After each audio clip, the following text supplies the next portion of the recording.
The last few weeks have been something of a roller coaster on our farm, with our biopool project going from a time of celebrations to a time of deep frustrations, as we realised that our pool liner had been torn. Basically just ripped a whole bunch of the plastic, not ideal. After years spent creating this space, that was a bitter pill to swallow, and we had to stop work and move on to something else. While we're waiting for Mario, our local digger driver, to have the time to return to the project, we can shift our focus elsewhere on the farm. The build of our dream home continues to take shape, and it's a chance for me to do some work on getting the vegetable garden ready for the season ahead. John is never one to be put down for very long, and he figures that while we wait, why not build a waterfall?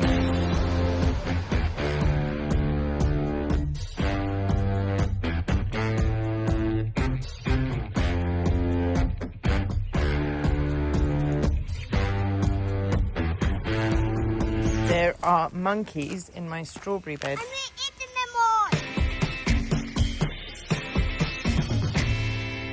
It is going to be a very, very busy, labour-intensive day, but one filled with things that make you happy. You know, there's nothing better than days spent in the garden. So, yeah. I'm going to enjoy it. Okay, let's fill you in with what's happened. So we've got our lines here ready for the tomatoes to go in this week. And Joao's been building these beds, which look lovely. I'm so happy with them. That was just a creative afternoon and it looks fab. So we need to fill all of these today. We've got this one here, which is going to be for melons, so that we can kind of put the plants inside with the melons growing out. This one we're going to fill with onions. And we're going to put another round one here, just like that one. So there's a lot to do today. There's also a whole pile of wood chip that needs to be moved up here. These beds all need to be filled. We need to find sticks and compost and then loads of soil to go on top. So it's going to be a pretty busy day. It feels a little bit hard to know where to start. But I think what I'm going to do first of all is just move a couple of loads of wood chips up there. Just finish up a few patches and then get started with putting some plastic in beds and filling beds. Thing is, just got to get on with it, don't you? Right, wheelbarrow, spade, wood chips.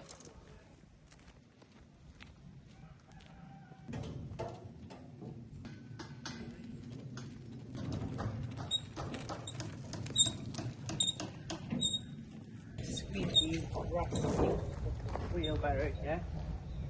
But it does the job.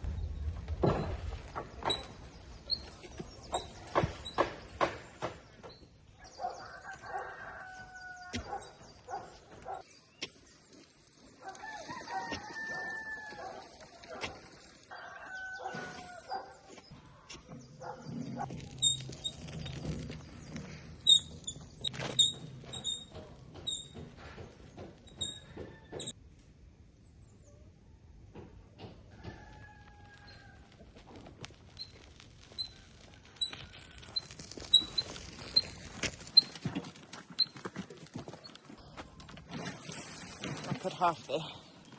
Joelle's about to start building a bed, so let's take this round.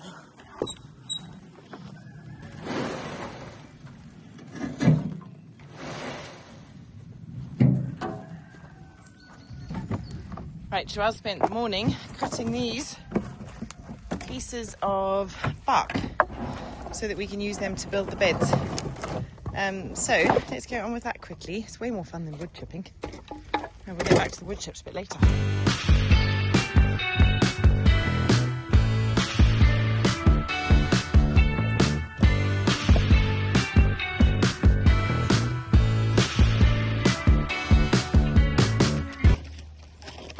Oh, I mustn't forget about my bread.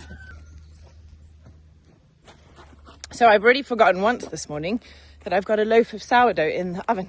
If you follow us on Instagram, you would have seen I've started making sourdough. It's something that I have wanted to do for years, but the internet makes sourdough such an intimidating place. Like, it's just, there's so much perfectionism associated to making sourdough bread, I think, anyway. And I get that there's a perfect sourdough loaf and there's loads of mistakes that can be made, but it really put me off ever trying because I thought I just never could. It would be too hard. Anyway, I am having so much fun. It is the best thing I've learned to do in ages, and basically baking a loaf a day just to like practice and learn. I made delicious focaccia over the weekend. We've got sourdough cookies from the discard. We've had sourdough discard pancakes.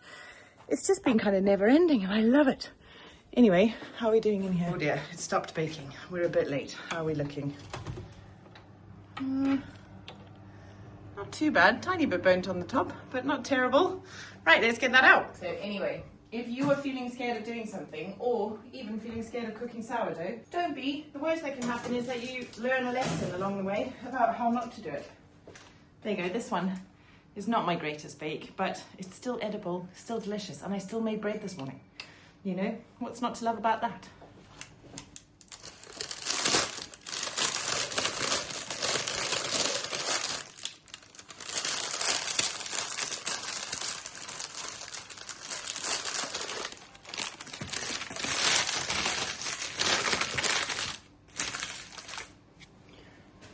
Phew, right, no harm done with my forgetfulness. Let me grab some gloves and then we'll get back up to the veggie garden and carry on.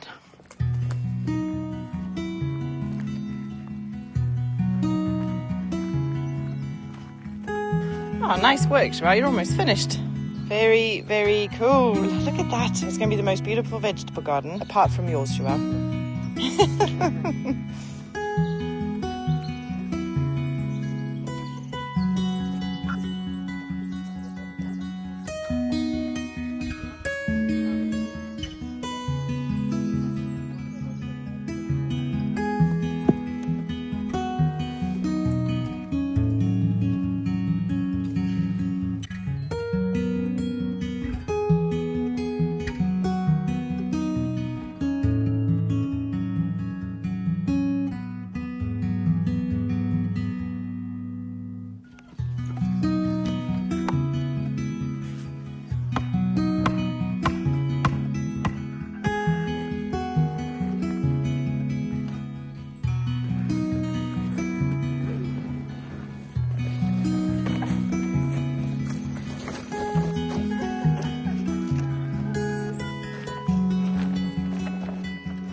As we fill that up, that's going to get pushed out.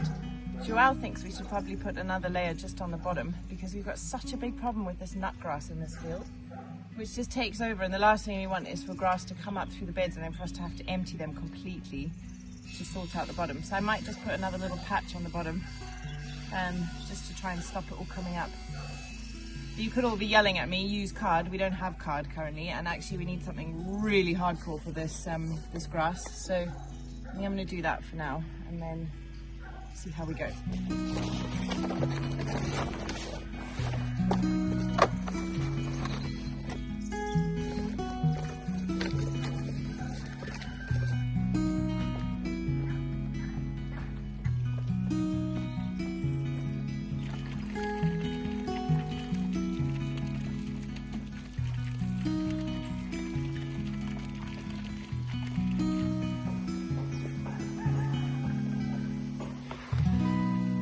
Okay team, this is the corner where disaster struck. We always knew it was going to be awkward. We always knew this was going to be the difficult corner.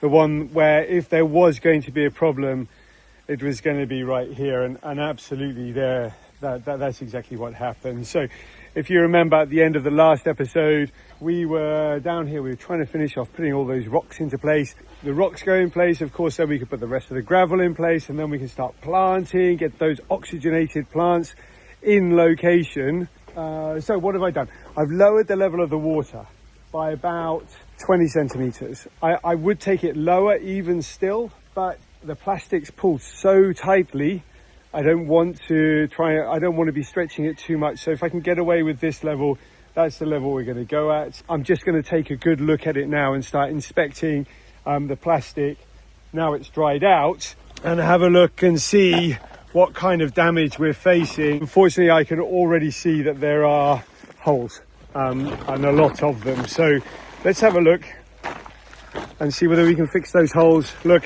over here, they're everywhere. Yeah.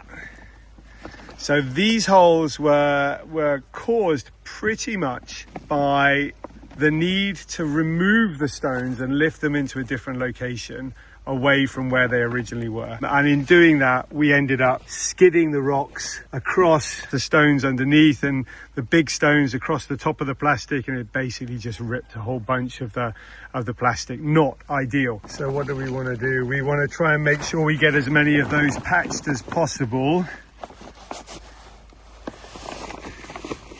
I think it might very well be just that one corner here. Look at that, gnarly rips, not good. All the way down this particular piece as well, hey. I've just been swiping away at some of the dirt on the plastic. I found a product, it's called dry glue, and it looks just like this. And I bought this on Amazon from Spain, and it arrived the very next day. We've got what we need to fix the tarp, and it's really almost the very next day. So here we are. Hopefully it's going to work. I see no reason why it shouldn't. But first of all, it says clean the area that you're going to patch, and then stick the tape down. So that's what we're going to do. God, it's sticky. That's it. I don't think you've got to do anything else with it. That is just that simple. So we just got to do it on all of the pieces, and hopefully Mario comes back at the end of this week. That's my hope anyway.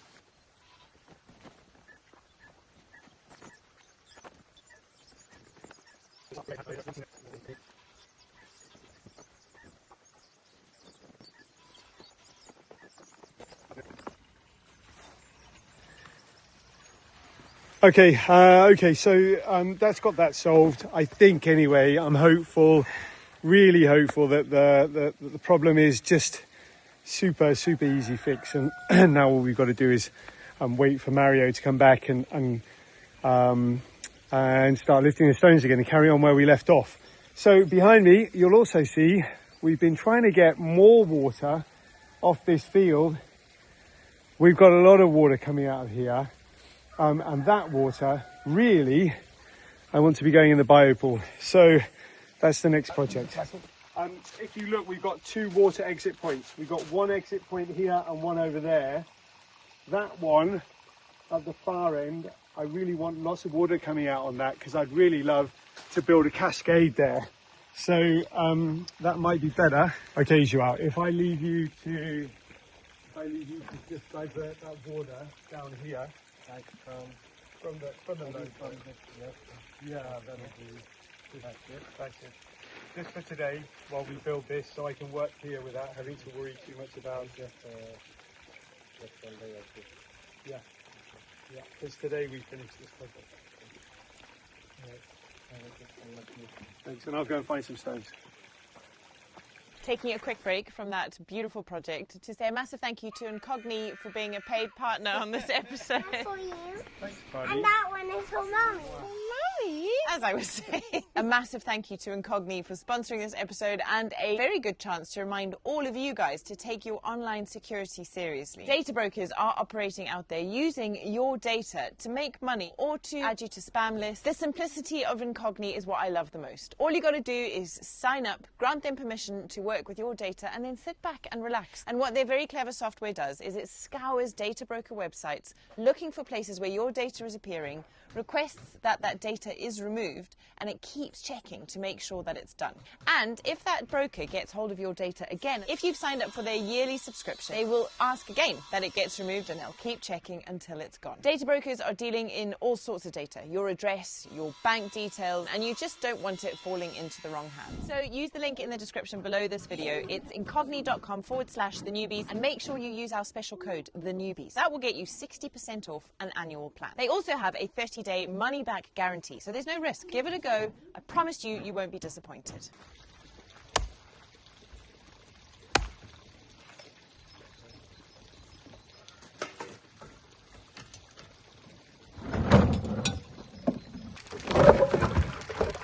I just really want that noise of water moving around.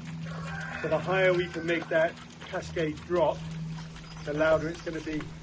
All right, we've got a fairly imperfect solution. The water's still coming down here, you can see, but we're not going to need that or need to worry about that for too long, because hopefully this project is only going to take a few hours to put together.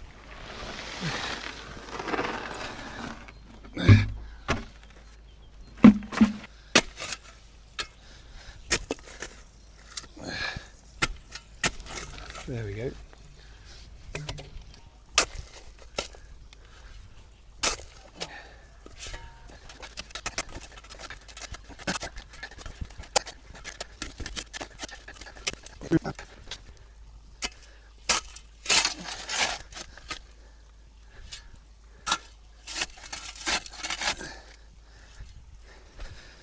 These are the stones that I have previously been using to build pathways with. That kind of fits nicely, isn't it? I like that. Maybe. I like this stone a lot. Let's see whether we can get that one into place.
It is starting to look so beautiful down here. The water's like the silt from the last time we were working here is really settled, and to be able to see all the pebbles, and we've got this little fountain that John put in, and the colour of the water is like I don't know, it's like aquamarine. It almost looks very, well it does, it looks very inviting. This could be the perfect day for a first swim for me. I'm yet to get into the biopool, but anyway, we'll see if I'm brave enough by the end of the day. Okay. John's got a bucket. I've got a bucket and I've got a watering can. I love hearing these little frogs, isn't it so sweet? It's cute at the moment until the whole pond gets filled with them. Yeah. And at night time, all we can hear is this. Crusoe's going to be delighted though. It'll be a very different sound on the farm, isn't it? It's like a whole new ecosystem. It's so cool. All right. Okay. So let's just very quickly have a look at what kind of flow we've got here. Which direction does it come in? At least it's going down. Is it going underneath any of the stones? Yeah, it's going underneath the big one in the middle. Okay, so it's going backwards. Yeah, it's going over the top, under the middle, and out the bottom. All right. Let's just clean them all off then. We've got a rough idea of what direction we want it to go in.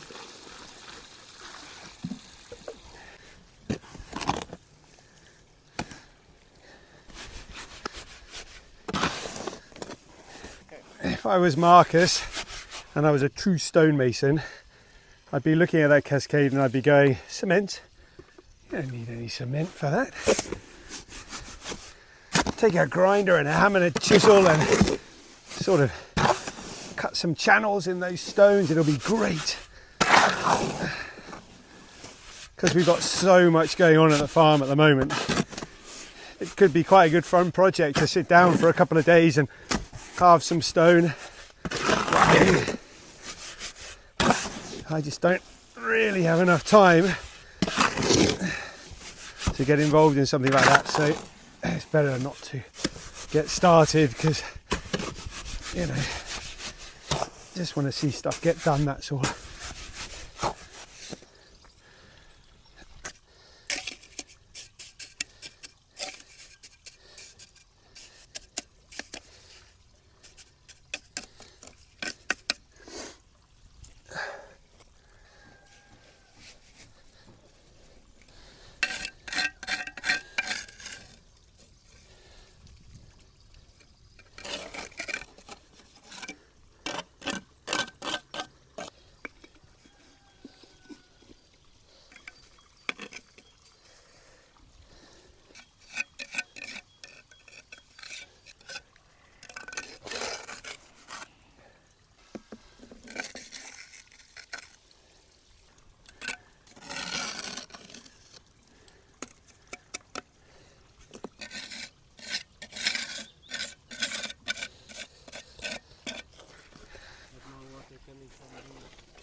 Right, I'm dragging my husband away from the biopool.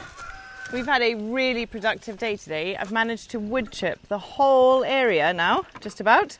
Just a little bit around the back here, but I kind of want to just leave that for the moment. We've decided that filling these beds is just a bit of a mission, and we really need the tractor to come and flatten this mound here.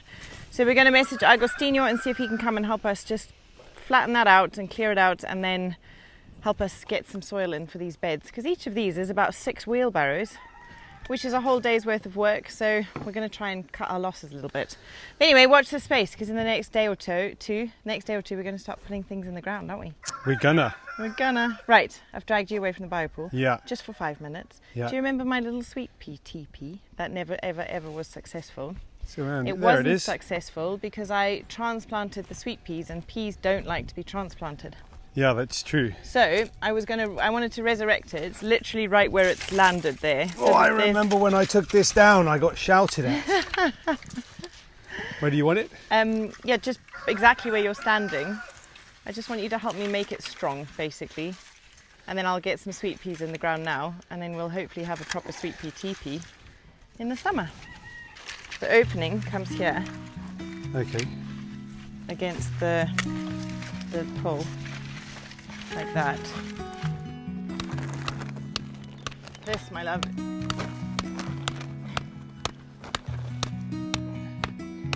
Here we go.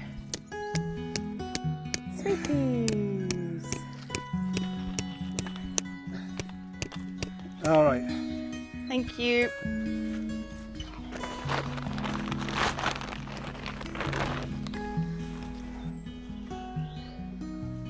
Okay, so I wanted to share with you before we wrap up for today this wonderful book, which is written by the illustrator of my book. She's a Zimbabwean children's book author. This is one of our absolute favourites. A big boy book. A big boy book. They're all available on Amazon, and the link is in our description below, so please do check them out. And what does Debu do, Crusoe? Hunt for poo. That's for poo. Debu the dung beetle was hunting for dung for his family to feast on and a nest for his young. He ambled along, then jumped up with glee, screeching with excitement. What's this I see? Just up ahead, on the dusty dirt road, lay the hugest brown poo, a fresh, smelly load. He quickened his pace to get to his prize before those bothersome blue-bottom flies. He set off again with his ball and his feather, straining a bit in the hot midday weather. Through the still of the air came a soft, cooling breeze, and the heat on his back started to ease. The wind came in gusts, so he looked up, quite curious. Oh, look at this here, this winged thing so glorious. A dazzling butterfly fluttered just there, then slowly she landed, gently with care. Her wings gave a beat and she left him in awe as she danced a few steps on top of his ball. She took off again with a quick gust of air, and he noticed she'd left some footprints up there. On closer inspection, he saw it was pollen, a glistening gold she had coloured his dung in. We have pollen, hey. What eats pollen? Bees, that's right. Deebu gasped in delight and clambered back down. His dung was becoming the fanciest in town. On the final stretch home with his glamorous poo, there was just one thing he still had to do. Deebu climbed up a rock to take in the sight of Victoria Falls. A sensory delight. You have been there. He lifted his head to admire this wonder, the rushing of water that rumbled like thunder, and felt the soft cool of the fine misty spray. That's a fish eagle. As he breathed in the smell of fresh summer rain. As evening set in, he continued on home. The sun was now setting, the sky a pink chrome. He steadily rolled back to his wife, pushing his prize, the best of their life. His wife had been digging a hole in the ground and looked up to see all the things he had found. He told her his tales as they buried the treasure, then laid out the flower, the stone and the feather. They sat down together beneath the full moon, and Deebu, contented, began humming his tune. Say good night, Deebu.